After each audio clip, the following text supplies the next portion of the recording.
Well, we're here to kind of show you how to tighten the chain. I'm just going to show you a couple of tricks. If you're just starting, it's probably one of the most difficult things to do to line everything up. Let's jump into it. First thing, you never want to try to put the bar on like this. For me, over 20 years of cutting, my little trick is just the balance. This saw always has a balance point somewhere. So for me, I just let it drop over where the tip is resting on the front. It's almost like at a 45. Okay. I'm not struggling with it or anything. I'm not trying to hold it back here with one hand and try to work over here with another. Okay. It frees up both my hands. That's where I grab my scrunch. Go ahead and loosen them up. If they're over tightened, you can't quite get leverage this way. You might want to flip it over on upright.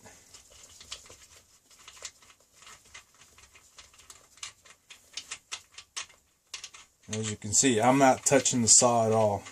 It allows me to work my hands here. Put that out to the side,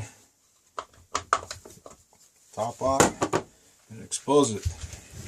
As you can see, I haven't touched it. It's still balanced there. If you try to take this thing off, that pivot, it's going to take it off this little rivet here, where it's not going to allow you to keep that balance. If you don't have to do anything past this is all you're worried about is the actual chain, that it's so loose. From this point, grab your scrunch and actually start pulling that. Make sure it feeds in there nicely. Pull it out so you can see it tighten. See, it pushes right up on there. And that's just the trick. I kind of pull on it a little bit. Once you get it kind of set to where you need it, then you can go ahead and toss this cover back on.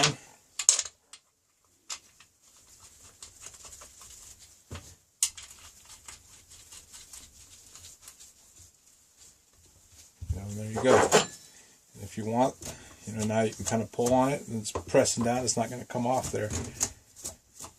I know this is a little too loose, more than what I like, so I'm going to give it a little bit more tension.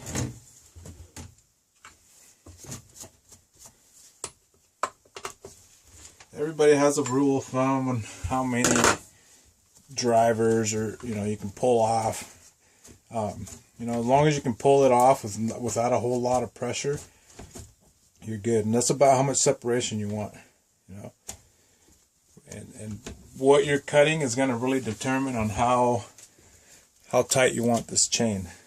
Okay, if you're bucking and you're falling, you don't want this super tight. I wouldn't run it any tighter than what it is right here.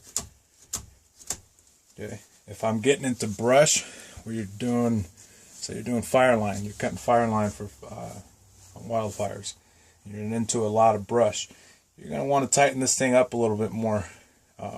The looser it is, all those little branches are going to get off here, and you're going to end up throwing your chain, and that's a whole other issue we'll get into later, and I'll show you how to troubleshoot that and kind of what to look for before you throw your chain back on. The main purpose of this video is that I want to show you that you have a balance point here. Utilize it. So you're not struggling. Definitely you don't want to have that tip of the bar up, because then you're going to have to support. You're going to have to support this. You're going to have to try to work back here with one hand to do all your tightening. Okay. Use that balance point. Tip your saw forward where it's resting, and then now you have both hands to do what you need to do. Okay, you just saw me do it. So I'm going to go ahead and remove this.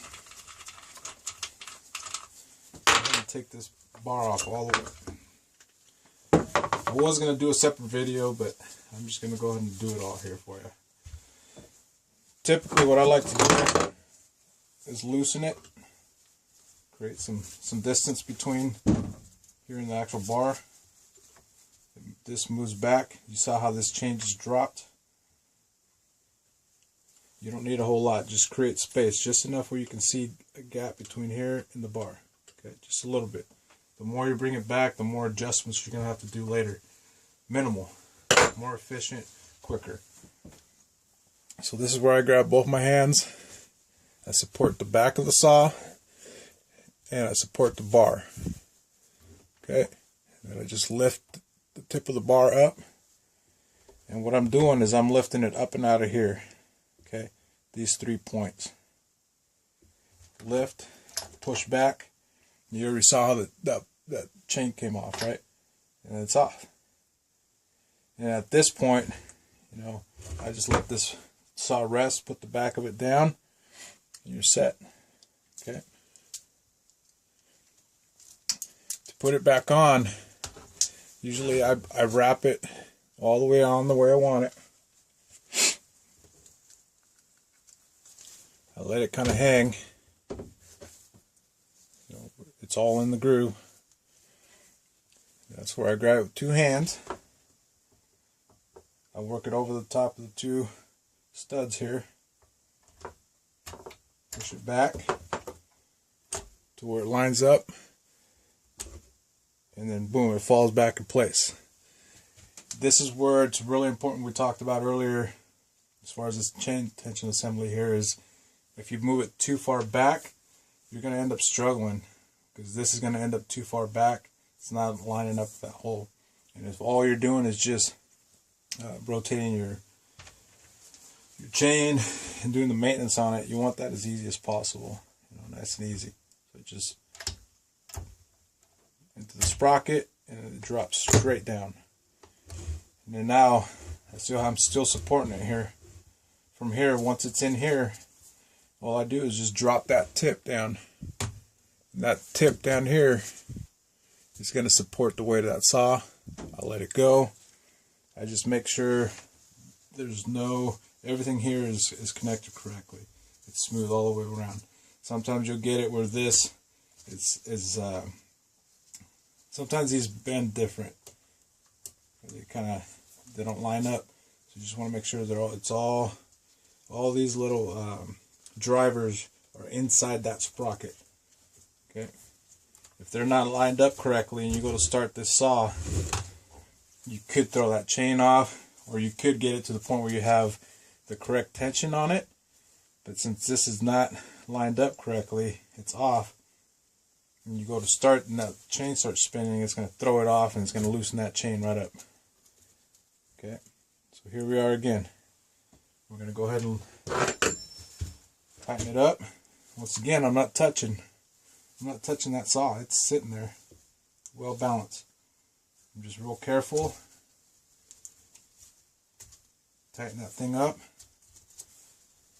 See it pushing up.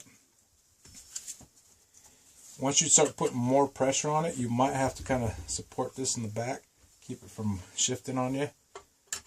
But you're still using both your hands. Okay. Get it to the point where it's somewhat tight. Grab your cover.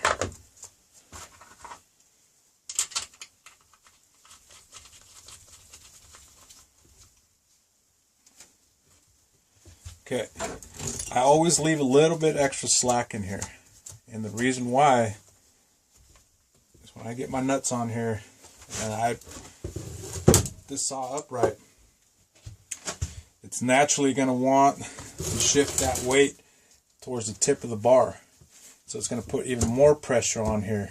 Okay, and if I've over tightened it and this drops a little extra, it's going to be way too tight. Going to be way too tight. Or the other thing you're going to run into is this bar is not going to be straight. It's going to be lifted up. So when you go to fall a tree, your gunning sights and everything, it's going to be off. It's going to shoot everything off. So you want that thing nice and straight. Okay. So at this point, this is where I do my final adjustments. I tighten it down. If I did happen to over tighten it when it was on its side, this is where I would loosen that, okay? If I needed to loosen it, I just go in there, loosen it, and just play around with it. But it's perfect where I want it. Tighten her up. Give it a pull. And what you're going to run into too is, you know, and it just takes experience as you're out there cutting. It's going to loosen up. Just natural. As it heats up, as it starts running, it's going to become more flexible, and you're going to end up with a little bit more slack in there. So, if anything, just tighten it a little extra, and as it starts running, it's going to loosen up. Okay. So I hope that helped. Really try to use that balance point. It's going to help you from struggling, especially if you're just getting started running with saws. Yeah, it's a good little trick. Hope that helped, and let me know if you need me to answer any questions or anything. Thanks for watching.